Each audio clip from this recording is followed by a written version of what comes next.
రాజకీయాలను కలుషితం చేసింది నువ్వు, బూతులకు నిలయం చేసింది నువ్వు. ఏదో 100 ఎలుకలు తిన్న పిల్లట నేను శాకాహారిని అన్నట్టు బూతులకు బ్రాండ్ అంబాసిడర్ నువ్వు. ఇవాళ నీతి సూత్రాలు, నీతి వ్యాఖ్యలు నువ్వు వల్లిస్తే ఎట్లా రేవంత్ రెడ్డి గారు?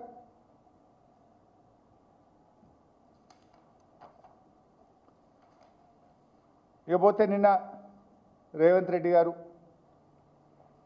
ఆయన మాట్లాడిన స్పీచు, ఆయన మాట్లాడినటువంటి విషయాలు అన్నీ కూడా అబద్ధాలు, అర్థసత్యాలు, అంతా వక్రీకరణ. నేను ఆయన మాట్లాడుతూ కృష్ణా నీళ్ళ గురించి మాట్లాడారు.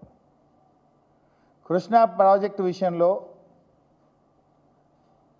కేసీఆర్ గారు ఏదో మహబూబ్ నగర్కి అన్యాయం చేసిండ్రని,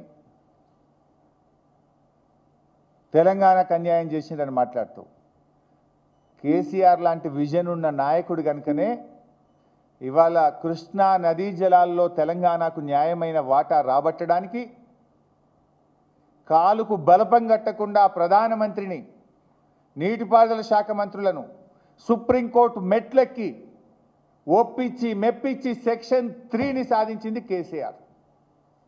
ఇలా సెక్షన్ 3 వచ్చింది కనుకనే 70% కృష్ణా నదిలో తెలంగాణ వాటా రావడానికి ఇవాళ మార్గాన్ని సుగమం చేసిందే కేసీఆర్.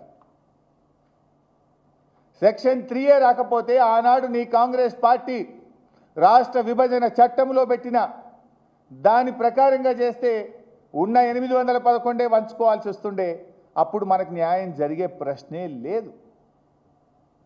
కానీ కేసీఆర్ గారు రాష్ట్రం ఏర్పడ్డ నెల రోజుల్లోనే స్వయంగా ఢిల్లీకి వెళ్ళి మాకు ట్రిబ్యునల్ కాన్స్టిట్యూట్ చేయండి, నదీ పరివాహక ప్రాంతం ఆధారంగా కృష్ణా నదీ జలాలను పునః పంపిణీ చేయాలి, 2 రాష్ట్రాల మధ్య పరివాహక ప్రాంతం ఆధారంగా పంచాలనే పోరాటాన్ని రాష్ట్రం ఏర్పడ్డ మొదటి నెలలో ప్రారంభించింది కేసీఆర్.